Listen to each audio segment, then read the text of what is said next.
Mary Robinette Cowell starting this lecture off by saying that she's here to lecture us on short stories because Brandon Sanderson is great at many things that are not short stories. Freaking killed me. Like, I thought that was so funny and just a great way to start off the lecture. What's going on, everybody? Today I'm going to be doing my writing update on week 7 and 8 of Brandon Sanderson's writing class. And it's been 3 weeks since my last update because I took a week off because I had a final I wanted to study hard for, because right now school comes first. But the other 2 weeks I was able to do my writing, and these lectures were really good. Lecture number 7 was Mary Robinette Cowell coming in to lecture about short stories, and this was full of great information, but it was kind of bad for me to, bad for my motivation, because it showed me that I kind of skipped a lot of steps in my journey to becoming a writer. The exercise that she had us do in the class was to write a short story while taking that class, like a 250 word short story, in which she broke it down systematically in like an algorithm. And really, this made me realize that if I had done some of these before I started my first novel, I think it'd be easier for me to expand and make a story longer.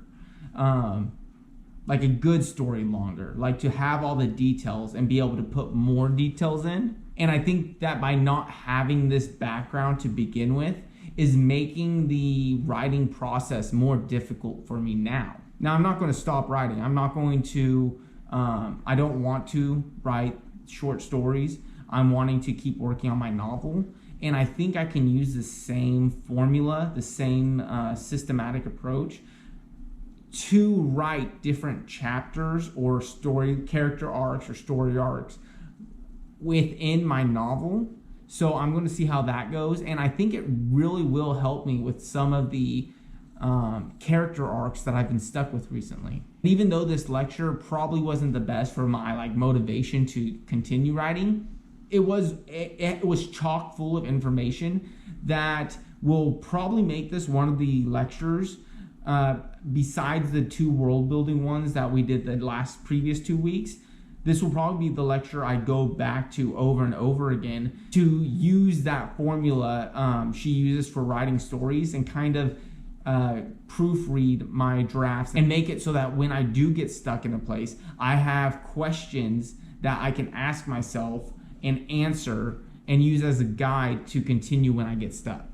The next lecture was lecture 8, and this was a Q&A session from the previous 2 world building sessions. And so far from what I've seen of the Q&As, they do have a lot of really good information, but I like the lectures better.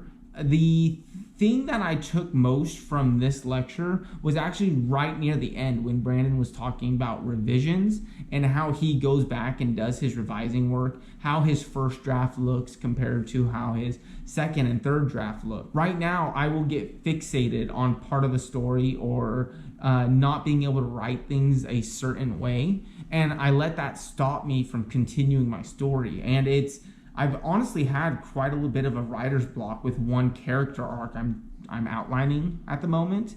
And I think that, so typically I watch my lectures on Monday and then write throughout the week based off that lecture as a motivation tool. But with this lecture 8, I actually watched it on a Thursday. And I think if I would have watched it sooner, it would have helped me overcome this little bit of a writer's block and move forward, because since then I have kind of kept on trucking. And I think that maybe just by continuing the story, even if I get it outlined to the end, I can go back and revise and be like, oh wait, this actually needs to happen right here to make the ending make sense. So I think that revision part was a super helpful part of this writing journey and a really neat part of this Q&A session. Now, as far as my actual writing update goes, I'm still working on the outline. Between 2 weeks of writing, like I said, the 3rd week I actually didn't write at all, which is why I didn't post an update last week. But for those 2 weeks of writing, I was able to get about 2,400 words. It's 400 less than my goal, but like I said, it's an average. So it might means I need to pick up my writing a little bit more over the next 2 weeks. I think that writer's block, that storyline and character arc that I'm really getting stuck with, was part of the reason. And when I watched Brandon Sanderson talk about revising and having to like move past and come back later, I think that helped me get past it a little bit, but I'm still feeling something doesn't feel right there still. So I think once I move past that part, once I get past this little section, I think the rest of the story and the rest of the outline's coming together. Because the other characters I'm following, the 2 other characters and their arcs and their development, they're actually done. They're outlined. They're ready to be, like, I'm ready to start writing that. It's this last arc that I'm just really struggling with. So my goal over the next 2 to 4 weeks is going to be to get this part outlined and ready to write so that I can start writing my actual story here in the next month or 2. And that's my update. That's how week 7 and 8 have gone for me. I'll keep updating every 2 to 3 weeks depending on how my schedule goes. And until next time, I hope you guys are out there reading and writing and exploring cool new worlds, and I'll be back soon. Thanks for watching.